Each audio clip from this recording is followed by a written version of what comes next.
भगवान शिव के प्रति श्रद्धा भक्ति की आवश्यकता का प्रतिपादन, शिव धर्म के 4 पादों का वर्णन एवं ज्ञान योग के साधनों तथा शिव धर्म के अधिकारियों का निरूपण, शिव पूजन के अनेक प्रकार एवं अनन्य चित्त से भजन की महिमा। तदंतर श्री कृष्ण के प्रश्न करने पर उपमन्यु मंदराचल पर घटित हुए शिव पार्वती संवाद को प्रस्तुत करते हुए बोले, श्री कृष्ण, एक समय देवी पार्वती ने भगवान शिव से पूछा, महादेव, जो आत्म तत्व आदि के साधन में नहीं लगे हैं तथा जिनका अंतःकरण पवित्र एवं वशीभूत नहीं है, ऐसे मंदपति मृत्युलोकवासी जीवात्माओं के वश में आप किस उपाय से हो सकते हैं? महादेव जी बोले, देवी, यदि साधक के मन में श्रद्धा भक्ति न हो तो पूजन, कर्म, तपस्या, जप, आसन आदि ज्ञान तथा अन्य साधन से भी मैं उसके वशीभूत नहीं होता हूँ। यदि मनुष्यों की मुझ में श्रद्धा हो तो जिस किसी भी हेतु से मैं उसके वश में हो जाता हूँ, फिर तो वह मेरा दर्शन, स्पर्श, पूजन एवं मेरे साथ संभाषण भी कर सकता है। अतः जो मुझे वश में करना चाहे उसे पहले मेरे प्रति श्रद्धा करनी चाहिए। श्रद्धा ही स्वधर्म का हेतु है और वही इस लोक में वर्णाश्रमी पुरुषों की रक्षा करने वाली है। जो मानव अपने वर्णाश्रम धर्म के पालन में लगा रहता है उसी की मुझ में श्रद्धा होती है, दूसरे की नहीं। वर्णाश्रमी पुरुषों के संपूर्ण धर्म वेदों से सिद्ध हैं। पूर्व काल में ब्रह्मा जी ने मेरी ही आज्ञा लेकर उनका वर्णन किया था। ब्रह्मा जी का बताया हुआ वह धर्म अधिक धन के द्वारा साध्य है तथा अनेक प्रकार के क्रियाकलाप से युक्त होता है। उससे मिलने वाला अधिकांश फल अक्षय नहीं है तथा उस धन के अनुष्ठान में अनेक प्रकार के क्लेश और आयास उठाने पड़ते हैं। उस महान धर्म से परम दुर्लभ श्रद्धा पाकर जो वर्णाश्रमी मनुष्य अनन्य भाव से मेरी शरण में आ जाते हैं, उन्हें सुखद मार्ग से धर्म, अर्थ, काम और मोक्ष प्राप्त होते हैं। वर्णाश्रम संबंधी आचार की सृष्टि मैंने ही बारंबार की है।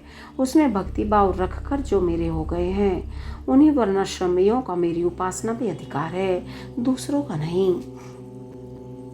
यह मेरी निश्चित आज्ञा है। मेरी आज्ञा के अनुसार धर्म मार्ग से चलने वाले वर्णाश्रमी पुरुष मेरी शरण में या मेरे कृपा प्रसाद से मल और माया आदि पाशों से मुक्त हो जाते हैं तथा मेरे पुनरावृत्ति रहित धाम में पहुंचकर मेरा उत्तम साधन में प्राप्त करके परमानंद में निमग्न हो जाते हैं। इसलिए मेरे बताए हुए वर्ण धर्म को पाकर अथवा न पाकर भी जो मेरी शरण में मेरा भक्त बन जाता है, वह स्वयं ही अपनी आत्मा का उद्धार कर लेता है।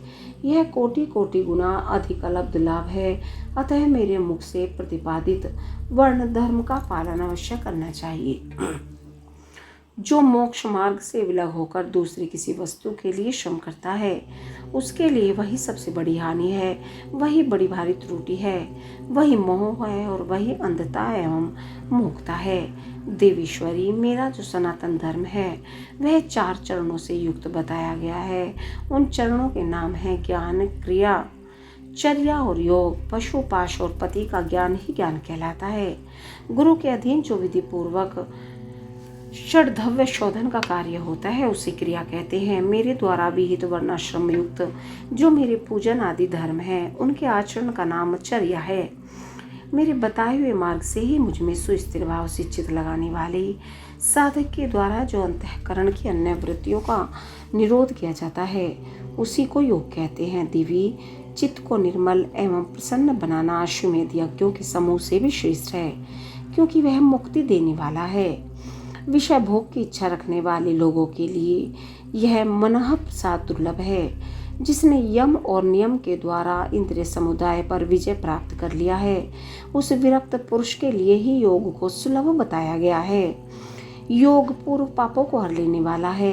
वैराग्य से ज्ञान होता है और ज्ञान से योग। योगज्ञ पुरुष पतित हो तो भी मुक्त हो जाता है, इसमें संशय नहीं है। सब प्राणियों पर इस दया करनी चाहिए। सदा अहिंसा धर्म का पालन सबके लिए उचित है। ज्ञान का संग्रह भी आवश्यक है। सत्य बोलना, चोरी से दूर रहना, ईश्वर और परलोक पर विश्वास रखना, मुझ में श्रद्धा करना, इंद्रियों को संयम में रखना, वेद शास्त्रों का पढ़ना पढ़ाना, यज्ञ करना कराना, मेरा चिंतन करना, ईश्वर के प्रति अनुराग रखना और सदा ज्ञानशील होना ब्राह्मण के लिए नितांत आवश्यक है। जो ब्राह्मण ज्ञान योग की सिद्धि के लिए सदा इस प्रकार उपयुक्त धर्मों का पालन करता है, वह शीघ्र ही विज्ञान पाकर योग को भी सिद्ध कर लेता है। प्रिय, ज्ञानी पुरुष ज्ञानाग्नि के द्वारा इस कर्म में शरीर को क्षण भर में दग्ध करके मेरे प्रसाद से योग का ज्ञाता होकर कर्म बंधन से छुटकारा पा जाता है। पुण्य पाप में जो कर्म है उसे मोक्ष का प्रतिबंधक बताया गया है, इसलिए योगी पुरुष योग के द्वारा पुण्य का परित्याग कर दे। फल की कामना से प्रेरित होकर कर्म करने से ही मनुष्य बंधन में पड़ता है, केवल कर्म करने मात्र से नहीं, अतः कर्म के फल को त्याग देना चाहिए। प्रिय, पहले कर्म में यज्ञ द्वारा बाहर मेरी पूजा करके फिर ज्ञान योग में तत्पर हो साधक योग का अभ्यास करें। कर्म यज्ञ से मेरे यथार्थ स्वरूप का बोध प्राप्त हो जाने पर जीव योग युक्त हो मेरे यजन से विरत हो जाते हैं।